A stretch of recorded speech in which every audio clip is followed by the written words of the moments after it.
Purple Collective, you have something waiting for you in the wings. I picked up a purple heart on the street the other day and knew that I had to do another channeling for you. So I may take a picture of that and put it in the description of the cover image. I have some extra confirmations here for you in the form of words. We have heartthrob, aching, breathtaking, special, decent, exposure, cinematic, troublesome, beneficial, ecstasy, brilliance, which corrected to Brienne. I like by autocorrect as I was writing it, so maybe that's significant.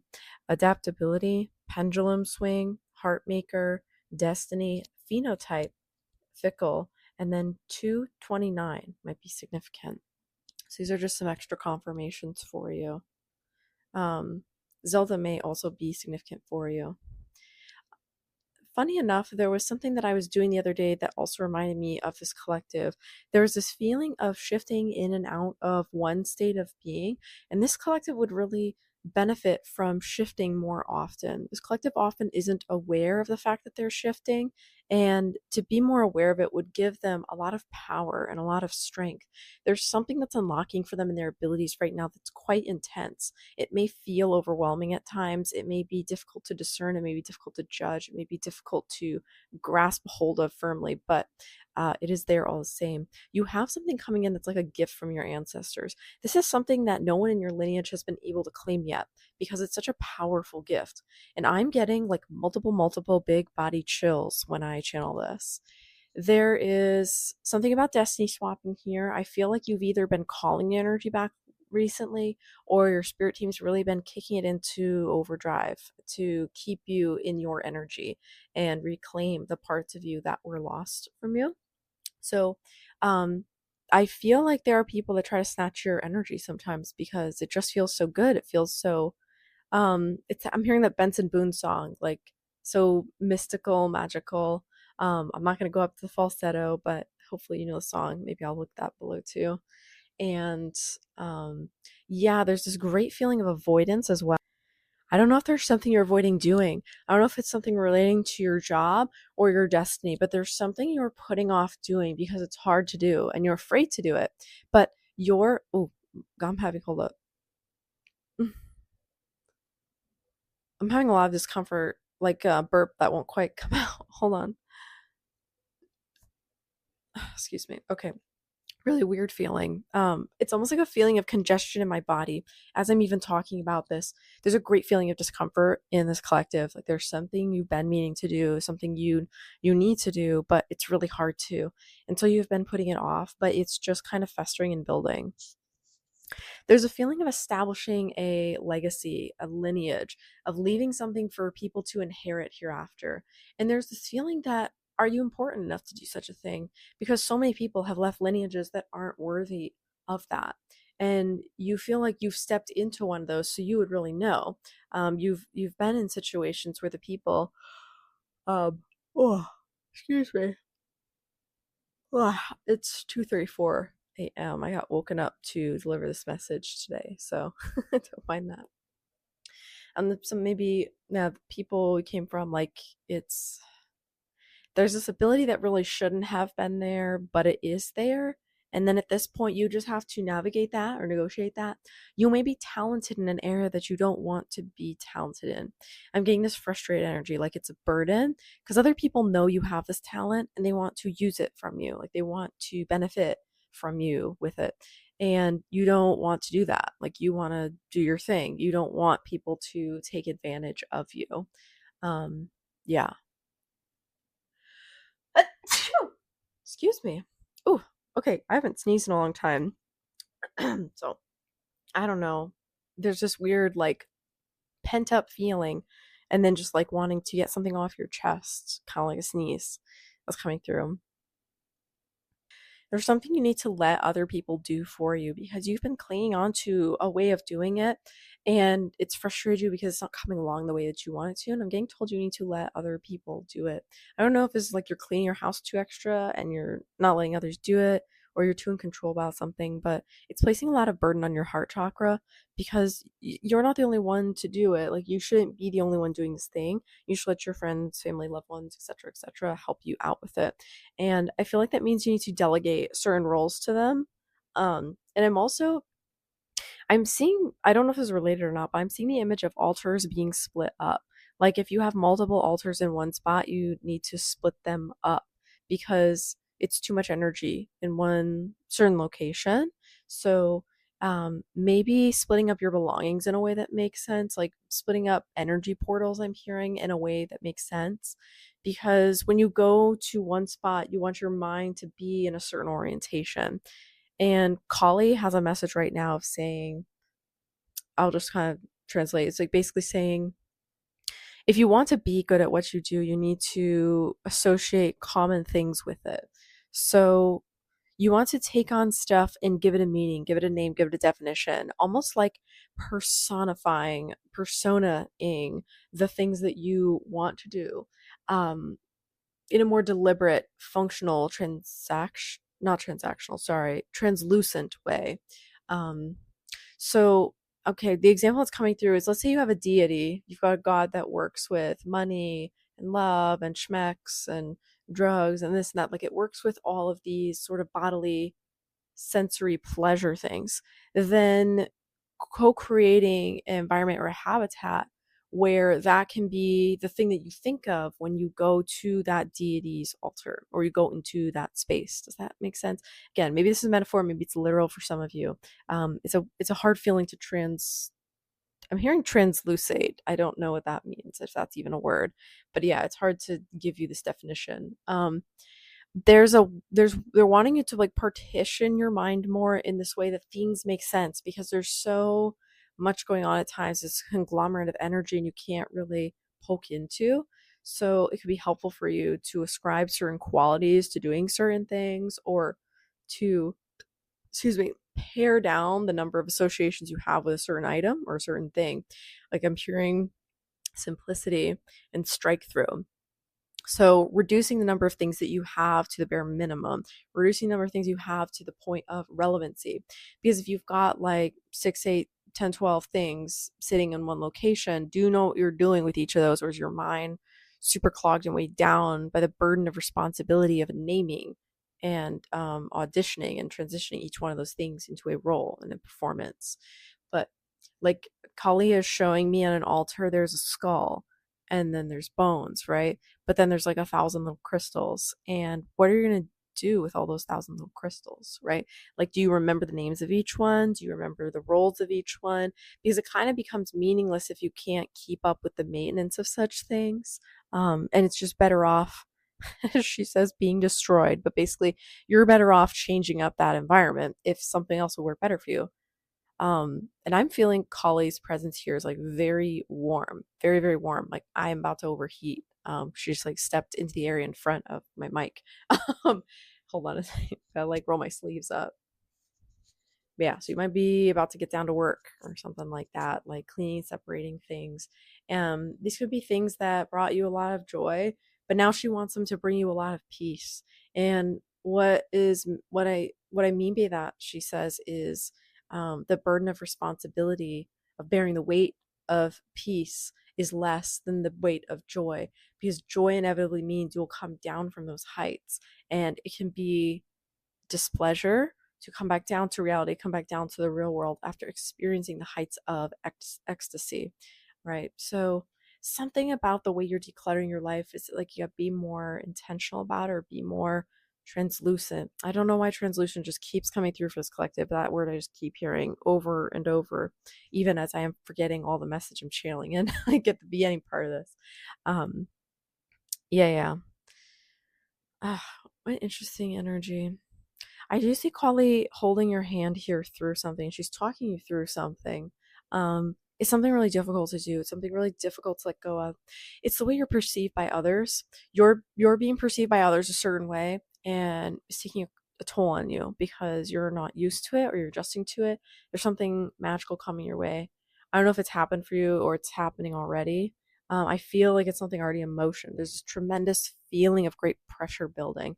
And Kali wants you to know that she is on your side during it. She wants you to know she is clearing the pathway for you. She is clearing out the road and the roadblocks for you. She wants you to know you can take back your energy at any time, that you are so much more powerful than what you think and who you think of when you think of power. You have certain idols or images in your mind of what power looks like, and she's saying that's not what power looks like in the future anymore. um Power looks more seductive, it looks more subversive. It's like the quiet rebel who I'm hearing gains 1 million followers overnight. I don't know if that's significant for some of you who have social media, but it's kind of like the slow and steady way of doing things is so gone. It's so passe. It's so, like, I hear tribal. Because we're in this era of technology and innovation and freedom. And she says bloody romance. Um, so there is this absolute freedom in the way you're doing things, collective, and you need to lean into that. You have to lean into that. If you don't embrace it, it's going to embrace you. It's going to take over you. The freedom in your life right now needs to be corralled like a dog. You need to make it your, we'll say it rhymes with witch. You need to turn it into something that works for you, because you're about to have a lot of freedom in your life, collective. You're about to realize a lot of things that are changing and have changed for you, and you need to know what to do with yourself, do with your time, your money, your fashion show, your just everything. Because collective, it takes a lot to hold the weight of freedom. It's actually very freeing to not have responsibilities. And Kali's showing me this dynamic, like, if you have like a sub and a dom in BDSM, and how the sub, it's so freeing, and that's, sorry, it's submissive for full, and then dom would be dominant person. So submissive role, she or he is having their burdens taken away from them, because even though there's responsibility in reporting to another, it's like the dominant person is responsible for their health and their safety and their attitude and their transmission, their everything, right? So all the submissive person would have to do is just report to them a certain way. They just show up a certain way, and then, like, that's their role. Like, that's their role's done. But for the dominant, I hear setting a scene is really challenging and really difficult, and they have to think of so many details, and it's almost like being this ungrateful DM, but like, the other person is not showing enough gratitude towards you. I don't, not that you are not grateful enough, but like ungratituded DM. I don't know how else to put it. Yeah, it just, there's so much that goes into it, and like, so freedom is actually quite a burden, and that's why people sign up to not be free. Does that make sense? Like, everyone claims they want to be free. Kali says everyone wants to be free, but they don't actually do anything to get there because it requires too much work. They say that being free would be so much easier, but they don't know the rules of the wild. They don't know the rules of life. And so they say they want these things that they don't even really understand how they operate. And she's kind of fed up with people who have this lackluster understanding of how the world works, or how divinity works, how trades work and equality works, because it's not the same for two people. What is equal?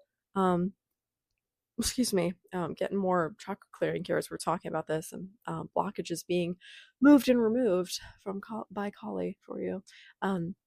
Yeah, but she's saying it's not the same thing. Like, what is equality to you may not be equality to this other person. So in the other person's eyes, for example, they may say, but you have all the control. You get to set the scene. You get to do this. You get to wear that. You get to decide this. You get to decide that. The only thing I get to do is this or whatever. And then in your eyes, you're like, yeah, but I'm taking a huge chunk of labor. You say that you're, quote unquote, like, just, you're limited because you're just going along. It's like, it's so, how do I put this? It's so refreshing, Kali is saying, to see someone else taking, okay, this is just going to be a chill message from her, interrupting what I was doing before. Okay, so bear with me for a sec.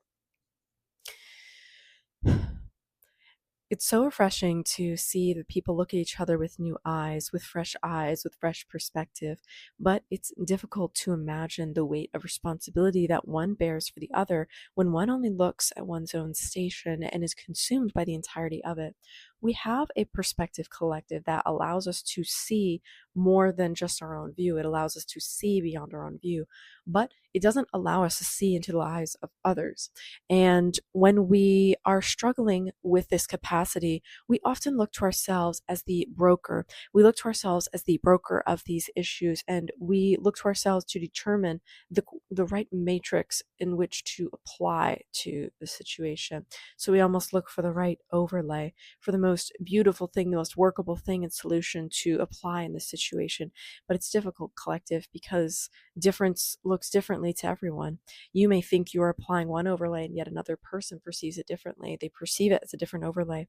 In collective, this is because that you may have a yellow overlay and they may have a red overlay. And as you apply a blue overlay, your yellow turns green, collective, but then it turns purple for them. So in their eyes, they see one truth because of the overlay that is laying over their soul. In your eyes, you perceive another because of the overlay laying in your soul. And so collective, you can see that it's the same problem. It's the same trap you fall into, where you think because you both understand and agree upon the external that you don't need to know what goes on behind in the internal for each other. But underneath, there could be codes that are influencing far more than you realize. You need to take this wisdom with you, collective, into dealing with people of all shapes and kinds, species, because as you apply these overlays, collective, you may become confused why others don't see things in your perspective. You need to start to become aware of the difference between overlay and underlay. You are a magical collective that is able of manifesting almost anything. You are capable of near instant manifestation. When you desire something that is truly in resonance with your core frequency, collective, you have a host of angels who swoop in to make it happen. But you're not aware of this. Often you're thinking it's just your own capabilities or that it's coincidence. You need to understand behind the matrix way of being, there are many forces at play that co-create to generate the experience you are receiving. You are not alone, collective. You are not existing in isolation. Even a partner must know this about their partner. So often a partner looks at their partner and assumes it is merely them in operation. Yet it is often more than this. It is the layers of trauma which co-create and interact with our own diversity of experiences. It is their own guides with their own agendas who whisper in this person's ear to subliminally, subtly influence them one way or the next. It is the environment they were raised of that lends an underlay color to all their experiences, whether that be white or black, dark or gray, blue or brilliant violet, any sort of shade, any sort of color. Some shades are not beautiful when pressed together, collective, but they can be admired from far apart. Some shades are intensely different, collective, and yet when they overlay are so beautiful. I see the ocean with the sunrise upon it, the blue, the aqua, and the orange, and the fiery, compassionate reds that lay upon it. It's a beautiful clash of colors, don't you see? And so sometimes you clash in beauty of colors with others. And the thing is, collective, that others don't see the beauty in your ways. They simply see the differences between the two of you. They don't see the fact that just because you don't mesh in exactly the same way doesn't mean you aren't co-creating something beautiful. They get caught up in thinking that two colors are supposed to mix, collective. They think if blue is overlaid with orange or red, then it should become purple. But they fail to appreciate that the distinctness and the hues and the intensity and vibrancy of colors may be such that the qualities can never intermingle, collective. They can never coexist. But they are beautiful when overlaid on one on top of the other. And there's no need to bicker or fight about who is on top when you understand that the beautiful co-creation of energy can arise from a variety of circumstances, even if the colors never fully merge, even if they never fully intermingle and lose themselves in their identities entirely with one another. You see now, collective, how some seek a union with another into which to dissolve themselves. And there are couples which have this compatibility, and yet there are also couples who are not capable of such a union, not capable of such compatibility, but their colors are equally beautiful and not meant to be destroyed. That is the thing, collective, that there are beautiful energies not meant to be destroyed. So often we look at the peak of resolution, the peak of synergy, as losing ourselves in one another, failing to recognize the beauty that exists when we simply vibrate within one another's frequency while retaining our own individual identity. Collective, as you play around in this lifetime, don't be afraid to lose yourself in others, yet also do not be afraid to co-mingle with others and see the brilliance of your own colors that clash with and do not agree with others' colors. There's always beauty to be had in complementary colors, collective, even when you don't totally agree and meld and merge together to form something cohesive. There is so much more value in you, collective, despite your differences and despite your frequency changes. There is so much waiting for you to discover, collective, so much potential, so much joy. Can you hold space for the amount of joy that is now rushing in towards your life? Are you able to see yourself as a beautiful color, one that is spread across the sky, one that is spread across the ocean, one that is spread across the sea and the flowers and the trees? And collective, the same light that shines on the ocean shines on the dirt as well, and yet the reflection is completely different. Why, collective, when it is the same sun that shines overhead? The same sun overhead shines on your skin and your beloved's, and yet they look differently. Why? It is because your core frequencies are different. That is all. There's no harm from this, but the differences are made apparent in the light, where appearances can be disguised and hidden in the night. Be aware, collective, where you project your insecurities and your need for melding and merging with others, just as they do onto you. Learn to celebrate the opportunities that you have where you are not melding and merging with another person, but simply laying one on top of the other so that both your colors can be properly observed to the outside observer. There is beauty in this, collective, in not losing yourself entirely in the identity of the other.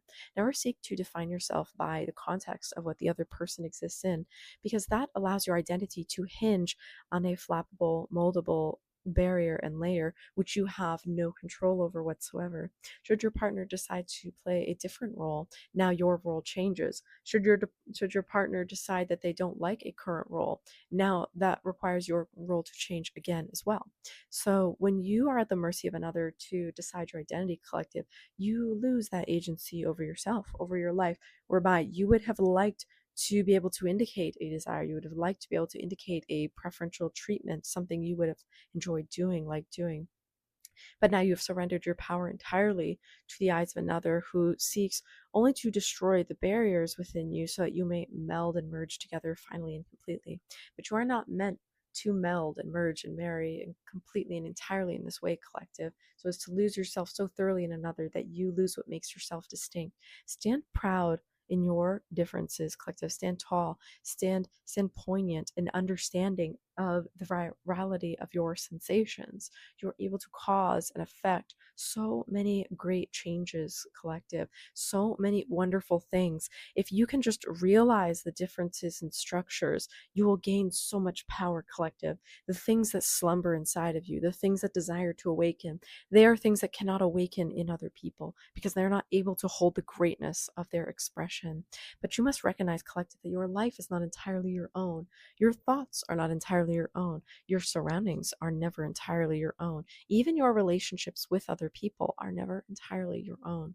Your person is one who performs a role for many different people in many different functions. The version of them you see and get to interact with is entirely different than the version most others see. And likewise for you, collective, don't forget to define yourselves in the eyes of the others is to lose your agency over definition of your own life. Because, collective, you can see yourself as loud and chatty and talkative if you have a quiet partner. But what if it simply is, collective, you have never been in a room filled with wise and chatty people before? You may soon find that you are the quiet one, in fact. Don't forget that defining yourself is meaningless if you have no understanding of your identity. To claim a title, collective, to claim a role, a function, and a purpose, when you have no clear delineations of roles as such in your own life, in your own house, is foolish, because to wear the title does not imbue upon you its qualities. To claim a title does not mean you hold that station in life. It does not mean you have the stature necessary to carry that burden of a title. Yes, so many people walk so proudly around, strutting with their titles and their signets and their bonnets and their medallions and their robes and hats of appreciation. They think they are a great many things, collective. They think they're so wise because they're able to carry the title of this name. However, they may not be able to fully wear it. They may not be able to integrate it and represent it. So many collective try on the title for a weekend. They try on a station of life, a simple way of living, seeing if it resonates with them before tossing it aside and moving to something else entirely. Where is your stability collective? Where is your foundation? Where do you return to when all else is lost and hopeless and you want to cry at night? Where is the call coming from collective that is urging you, surging you to do something different within yourself? Where is the desire collective for something special to come through? Where is the desire to be more authentically you? You need to drop the labels for a moment, collective, and simply embrace your inner knowing. You need to journey into a place inside of yourself where you can understand how this all comes together. You need to not define the stage of your journey as one of loss and suffering or joy and triumph. You simply need to identify it as one of exploration and learn to wear the title without the title wearing you. Learn not to appropriate the use of a title simply because you desire its attributes or its belongings, its stature. Because collective, you may not truly resonate with certain titles once you wear them for an extended period of time. So many people think they want to be a certain role, to do a certain thing, to say a certain thing. They don't realize the burden that comes with this collective. There is so much burden in living when we don't surrender to the fantasy of the understanding and the role play of it all. But when we lose ourselves collective, when we allow ourselves to enjoy, the words dissolve and become meaningless. The titles dissolve and become meaningless. There is this desire in us to understand completely, and yet also simultaneously an impossibility to do so, an ineffective ability to amalgamate the co creative reasonings of all this. So, collective, let go of yourself in these moments and let go of the need to assign titles and roles. Let go of the understandings you think you have, because sometimes you relate to others with terms you think you have understanding of, that you think you understand, and you don't. And so the other person also applies their layer of understanding, and pretty soon neither of you are actually talking anything near close to what any of these items actually mean. You think you are speaking each other's language and you understand because you speak the same tongue, but you do not speak the same meaning. Learn to speak the same meaning regardless of the words used, and your creative abilities will flourish. Your communication skills will thrive, collective. People do not understand what words mean. They understand what emotions feel like. And the words you use stir up emotions in others. They don't even need to understand what the word means when they can resonate with the emotion that the word pulls up within them. Does this make sense to you? So do not censor yourself in your thinking or limit it in such a way that you feel only certain words are appropriate to use, or you feel only certain roles are appropriate to play. You want to lean more fully into the understanding of the process, let go of the titles and the pizzazz that is associated with it. Do this, collective, and you'll be very wise and very powerful.